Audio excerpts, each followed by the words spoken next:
Welcome back. Hey, thank you.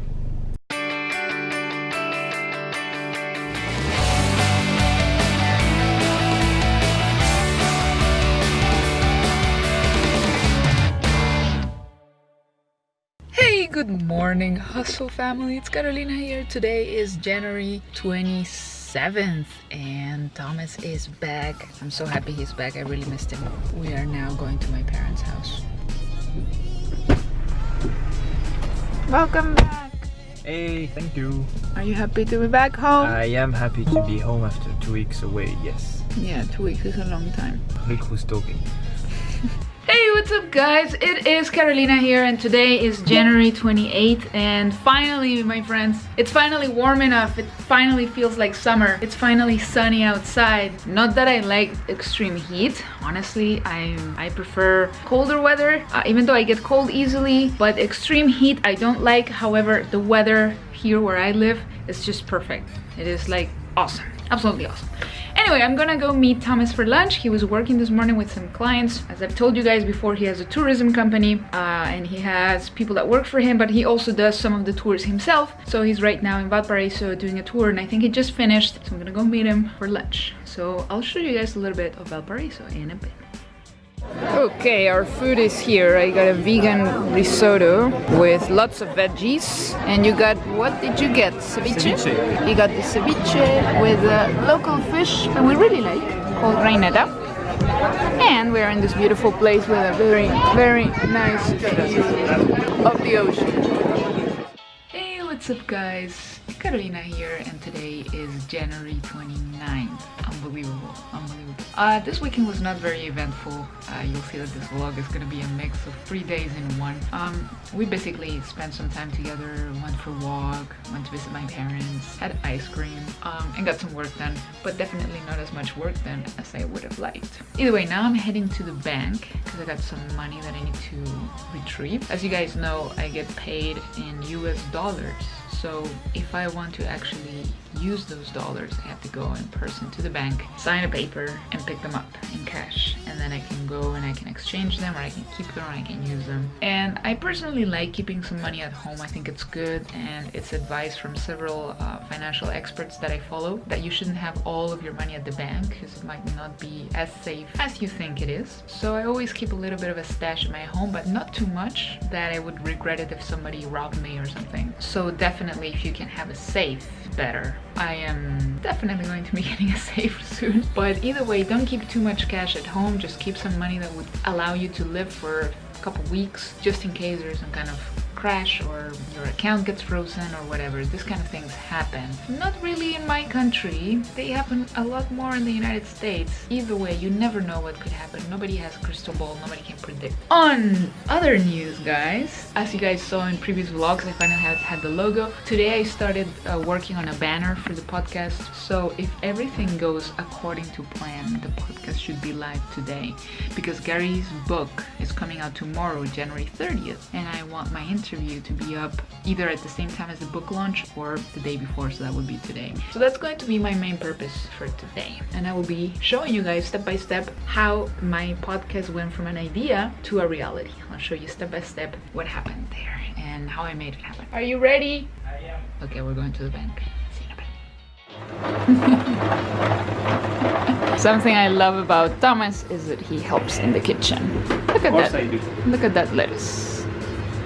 We are making sweet potatoes and lettuce and free-range eggs and tomato and avocado. Healthy lunch for today. Homemade goodness. Alright guys, it's time to get back to business. I was trying to record a video that Mob asked me to do for the Spanish community, but I couldn't do it because they gave me a text and the text was in English, and even though I could translated. I'm basically doing them a favor by recording the video for them, so I asked them if they could please find someone else to translate it. Guys, this is something you need to learn early on in your entrepreneurial career. Use your time wisely, especially when you're doing people favors. I'm all for doing favors. I do a lot of favors, but there will be a level where you will not be able to do as many favors as you wish, and you will not be able to do everything, okay, without somehow damaging your potential feel, or damage is not the right word. I'm trying to find the right word, but it's not damage. But if I spend an hour or more, it would probably take me more than an hour to translate that whole text, and then another half hour, an hour recording the video that they asked me to do, that would prevent me from finishing projects that are more important. And this is something that you need to learn early on. I'm gonna actually make a video to talk about this, but there are several dimensions. When you talk about time management, there are several dimensions. There is the dimension of things that are not important and not urgent, and that's, for example, the time that you spend watching Netflix and stuff like that. That's not important, it's not urgent. Then there's the dimension of things that are urgent but not important, or let's say that seem urgent because other people's agenda, when they put it in your face, they make it sound urgent, but it really isn't. You have to be really wise to determine whether something is or isn't as urgent as they are making it out to look. And then you have the dimension of the things that are urgent and important. Like, for example, let's say you have a kid and the kid broke his nose. It's urgent and important, so that requires your attention right away. And then you have the dimension of the things that are important but not urgent. And this is what you would call the zone. This is when you do things that really matter to you. And while they're not urgent, they are important. For example, for me, being able to write a book and publish a podcast, that's something that to me is important. And I haven't given it the urgency because, I mean, to be honest, nobody's gonna die or the world is not gonna end if I don't do this. However, if you can spend 60-70% of your time doing the things that are not urgent, but they are important to you, that's, my friend, that's when you are in the zone of fulfillment. Tony Robbins calls it the dimension of fulfillment. So you have to look at your everyday life, your everyday tasks, and classify everything you do according to the dimension of the not important and urgent, not important and not urgent, urgent and important, and the not urgent and important. And you'll see a drastic change in your life, my friend, when you start to prioritize the things that, because they're not urgent, you keep pushing them, but they are important to you. Those are the things where you need to try and focus as much attention as you can. And one of the ways in which you will accomplish that is by, number one, being very wise about how you use your time and how you allow other people's agendas to affect you. And number two, by not living your life according to other people's agenda. Even if there are people that work for you and they have, they have the best intentions when they try to get your attention about an issue or something, sometimes they are making it out to be more urgent than it really is. And you need to train them and you need to have the conversation with them. I wanted to talk to you a little bit about time management. All right, let's get down to the podcast business. Let me just get some stuff ready here on my computer and I'll catch up with you in a bit.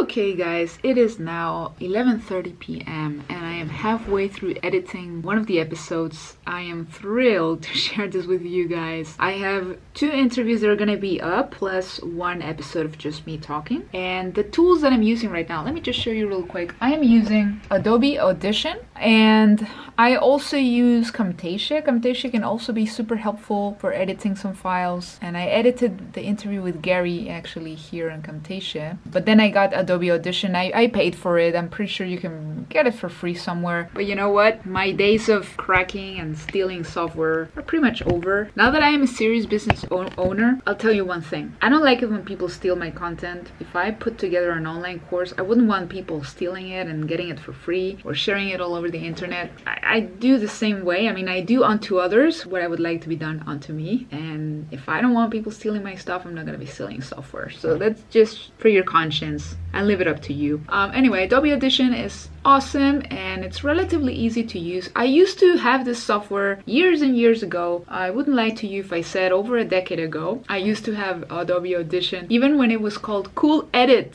Any of you guys remember when it was called Cool Edit? If you do, let me know in the comments so that I'm not the only one feeling extremely old over here. I used to have this software because I used to record music covers of my favorite bands such as Alice in Chains. I think I've told you guys in the past to go and sort my YouTube videos by oldest and you will see some music videos here and there from concerts that I've been to, but you will find a couple of my Alice in Chains covers in there. The ones that I was not too embarrassed of and I left them there. There are a couple where, I got tens of thousands of views, but a lot of people were leaving negative comments because obviously I'm not a singer. So, I did it because I was super passionate about that band and I'm really passionate about music, which doesn't necessarily mean that I'm a good singer. I'll leave it at that. Anyway, so once I have these 2 interviews cut. What they recommend, most experts recommend, is when you're first uploading a podcast for the very first time, that you at least start with 3 episodes. So I'm starting with Gary Vaynerchuk, Evan Carmichael, and probably another episode of just me talking, or I might throw in John Lee Dumas interview. I do have several interviews that I've done back in 2017, but I definitely want to be doing new interviews mostly. Now, the good thing, my friend, is that you can always repurpose your content.